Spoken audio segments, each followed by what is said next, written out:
I want to welcome you to the very first I Am Not a Mechanic video. Today we're going to start with something pretty easy. I've never changed one of these before, so I think it's pretty easy. It looks pretty easy. I watched some guy on YouTube do it. It looked like it was pretty easy.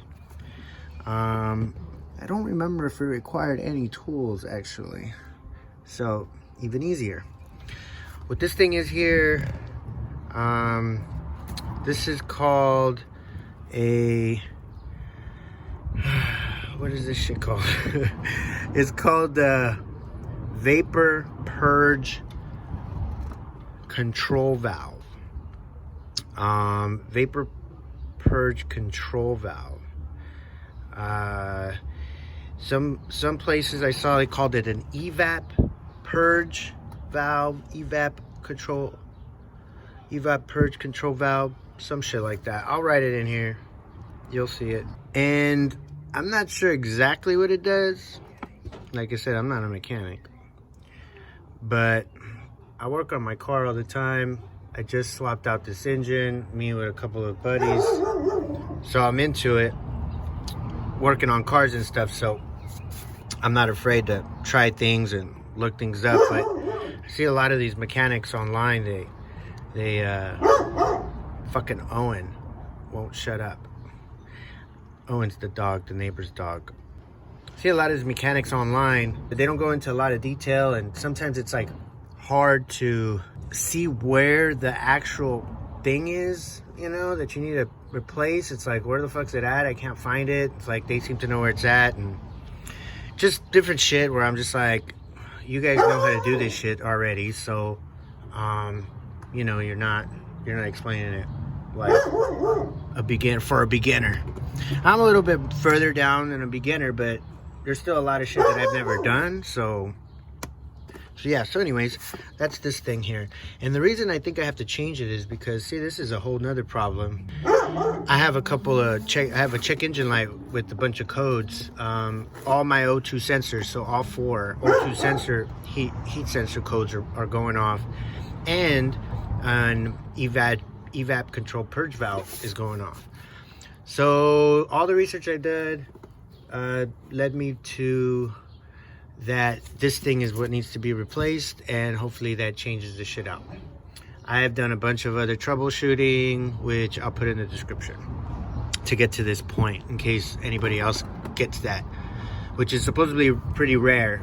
4 codes for all your O2 sensors. If you don't know what O2 sensor is, look it up. I don't really know it. No, it's having some shit to do with the emission. It goes in your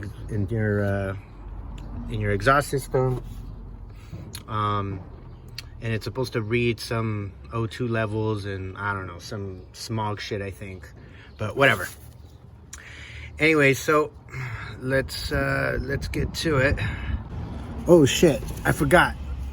You're supposed to disconnect the battery terminal, so let's do that. All right, this is my battery here. Now, I don't know if it's supposed to be super tight or not. Mine's never been all that tight. I guess it is supposed to be tight, but whatever. I can just pretty much just twist my shit off and it comes off. I'm sure it's supposed to be tight, but fuck it. I work on my car a lot, so it's always coming on and off. The guy on the thing only said to take off the negative, but fuck it, let's take off both. Fuck it, who cares? All right. Now, if it's too hard to take off manually, you need to loosen this thing. It's pretty easy. I mean, you can use any kind of tool to turn this nut here, this little thing. Pliers, a wrench, a socket, anything that you can just clamp on and spin it. It might be hard to get to. Some batteries are harder to get to than others. Same thing with this one. This is a complicated system it has here. I don't know why. But yeah, you just unloosen this. Same thing. Pliers, anything you can use. I mean, you're supposed to use certain tools, but you know, when you're not a mechanic, sometimes you don't have all the tools you're supposed to, so you have to make do. So if you have some pliers or whatever, you know, do that. If you're wondering why these guys are always wearing rubber gloves, I'm not really sure. But I said, fuck it, let me get some. And I found a bunch of benefits. The biggest one is that your hands don't get all greasy and dirty, and shit don't get all up in your nails, and it's hard to get out. If you're not a mechanic day to day, and you got to go out and do stuff, and you work in an office or something like I do, you can't really walk around with your hands all stained and greasy, and, you know, greasy as nails. And it just, I don't know. I don't like it. It doesn't look professional to me. So this helps. I'm not going to say it's 100% foolproof, but it helps. Get yourself some gloves. Get thick ones. I think these are 7 mil. I don't know what that means, 7 mil. Whatever that means. They're pretty thick. And technically you can reuse them as long as you don't rip them. You know, they get a little sweaty inside, and it gives you good grip on whatever you're doing. If you're turning little things like this, it gives you better grip than your skin does. You're able to grip it, kind of helps, you know, grip with the tools too. If you get oil on them, it gets slippery real easily, so, you know, you got to keep a rag close by or something like that. Sometimes you might have to take them off though for whatever reason. Like I said, it just helps. All right. Yeah, okay, so here we're back. So, okay, yeah, so the guy on YouTube said you gotta disconnect the battery. It's kind of a rule of thumb. I've heard it everywhere. Every time you work on your car, especially electrical, stuff with the gas. Makes sense to me. I fucking hardly ever do it. I know I should. So, you should do it. All right. Where we at? Oh, okay, so I want to show you where this thing is at. Hopefully I don't fuck up my camera angle. Here's the air filter. And take share throttle. So it's right over here by the intake filter. That thing right there. Fucking Owen. You guys are good to know, Owen. Don't be saying hi a lot. Alright. Is that okay? Right there? Okay, cool. Alright. So we gotta take this one off because it looks like it's like, see, it's down here. It's like kind of attached to this thing. So we have to take it off through here. Now, I've never taken this off before, but the guy on YouTube said it's not hard. You just squeeze the side. So let's give it a try.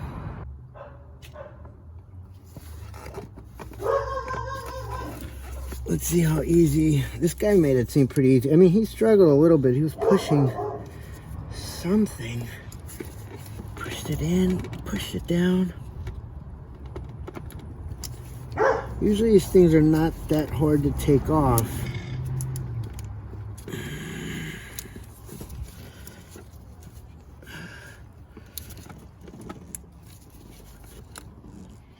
You motherfucker. Okay. This thing's gonna be hard to take off. Oh shit. Alright. Maybe it's back here. Maybe it's a button back here. Maybe it's 2.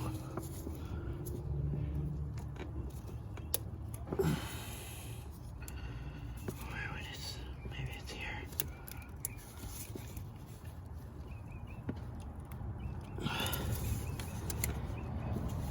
Okay, I'm gonna have to take another look on YouTube. Alright, let's try this again. So it looks like we gotta pinch in this yellow tab, and that should do it. Let's see. Like I said, the guy on YouTube made it look real easy.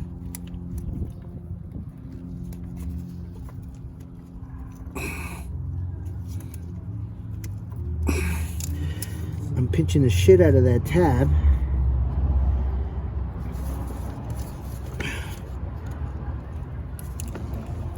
Oh, there it goes, there it goes. Boom. Got it. So yeah, so you gotta pinch it pretty good. See how it works? Can you see that? Yeah, okay. You pinch it, it loosens that little plastic ring there. It makes it loose, so it's not that hard, but yeah, you do gotta pinch it pretty hard. You gotta push it in pretty hard. I was pushing in that way with it, you know, like this, because it relieves the pressure from the plastic on this little nub right here that keeps it from sliding out, you know. So push it in to release some pressure so that it's easier to go down, and then hopefully it was as easy, yours would be as easy as take off as this. So the guy wasn't lying. Pretty easy. Okay, now this one. Oh, let's see if we can slide it out now. Yeah, look at that. So now we got much more easier access to this thing. I mean, there's fuel that runs into this, I think. A fuel line, so, but it doesn't look like anything's leaking, so all right. Same thing here. Looks like there's this little plastic tab right here. It's like the yellow one, but this one's white. So let's see if that works. Push it in. Motherfucker is... okay. That hurt my thumb. Fuck. Let's see. 2 finger. There it is. Oh, okay. I'm not sure what goes through this line. The dude said fuel, I guess. All right, whatever. All right, so there it is. Got this shit off. Pretty cool little gadget.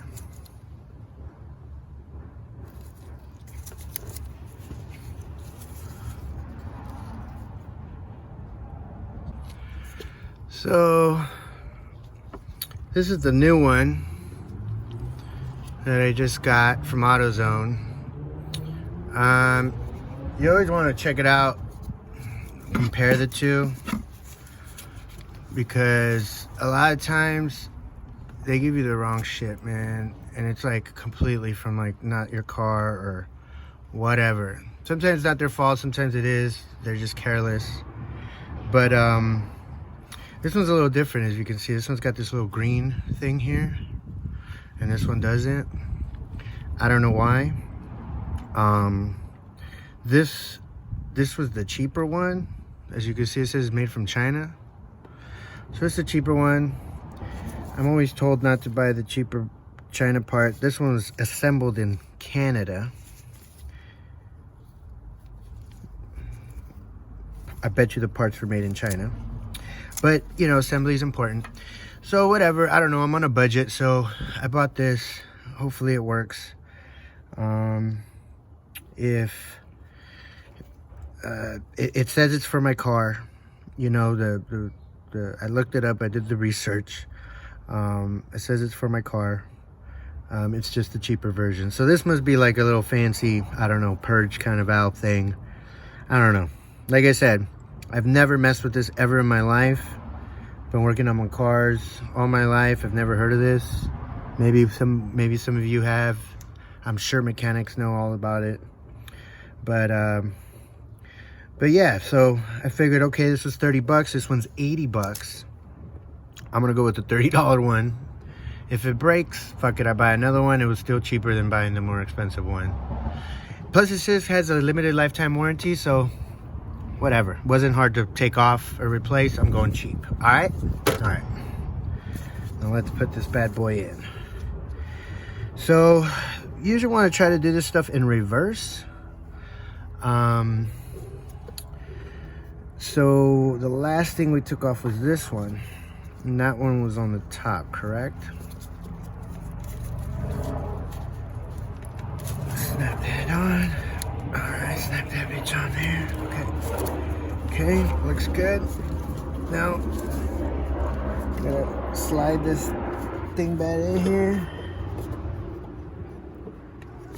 Let's see.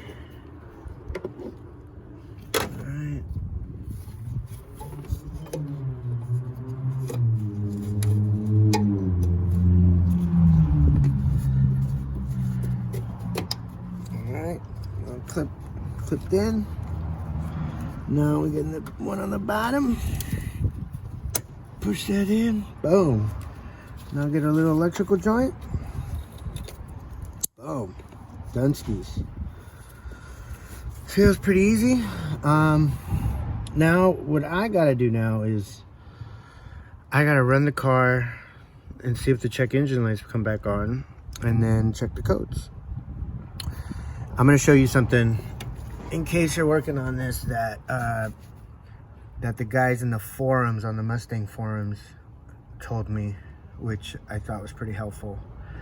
The video that I saw that changed this out, you know, it was pretty informative, it was pretty good, it was pretty helpful.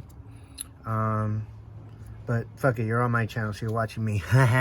And I am going to give you a little extra, which is what I got from the forums, from the Mustang forums, about this. All right, so this is a fuse box. Different cars have it different places, but if you're looking at this for the Mustang, you know that's where the fuse box is.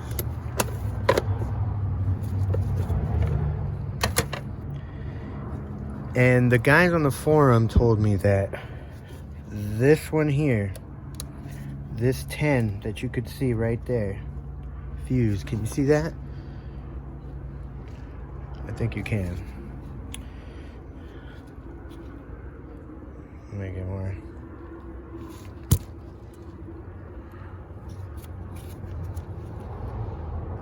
That one there, right above my finger. That specific fuse, it's fuse 45. It controls your O2 sensor, your O2 heat sensors, that EVAP purge valve. Some other things too. I can't remember what else it said, but those were the ones that were important to me, so those are the ones I remembered. And I pulled it out, but it didn't look busted, which was good, because the guy said if it was busted, that I would need to figure out what was shorting it out. But since it wasn't busted, it means nothing's shorting it out. We just need to find out what's broke, which I guess is better. But yeah, so that's a little tidbit right there. That fuse there is the fuse for that thing we just changed, the EVAP Purge Control Valve, and also controls your O2 heat sensors. All right, don't forget, you gotta put your battery stuff back on. And we did it, I think, always do it in reverse, so we did the positive last. Put that on there. And this one, every time the horn honks, it scares me. All right, there it is. And you're done with this job. Doing these type of things yourself save you a bunch of money in the long run. And if you got a few hours sometimes and you don't mind getting a little dirty, you know, this stuff can save you some money. For example, the job we did today, the part, like I said, was 30 bucks. It cost me 30 bucks, 80 bucks for the, you know, the more expensive one. And, you know, you go to the mechanic, he's going to charge you probably the $80 part. And he's going to show you, look, it's got to be this one, you know, because it's the one you have. So you're going to pay 80 bucks for the part. Plus, if it takes him, it shouldn't take him more than an hour. It didn't take us more than an hour. That goes anywhere from 80 to 100 bucks, maybe more, depending where you live. Could be less, I guess, where you live. But that's theirs, 160, you know, just off the bat. Now, you know how mechanics do. If you're inexperienced, you don't know better, they start adding stuff on and changing things up. And so cost me 30 bucks. Could be $180 job, maybe $200 at a mechanic. We saved 170 bucks. So Don't be afraid. Give it a shot. Do it yourself. Hope it was helpful. Hit subscribe, like the video, share it, do whatever. Put it in a playlist. You never know where you'll need it. And remember, I am not a mechanic.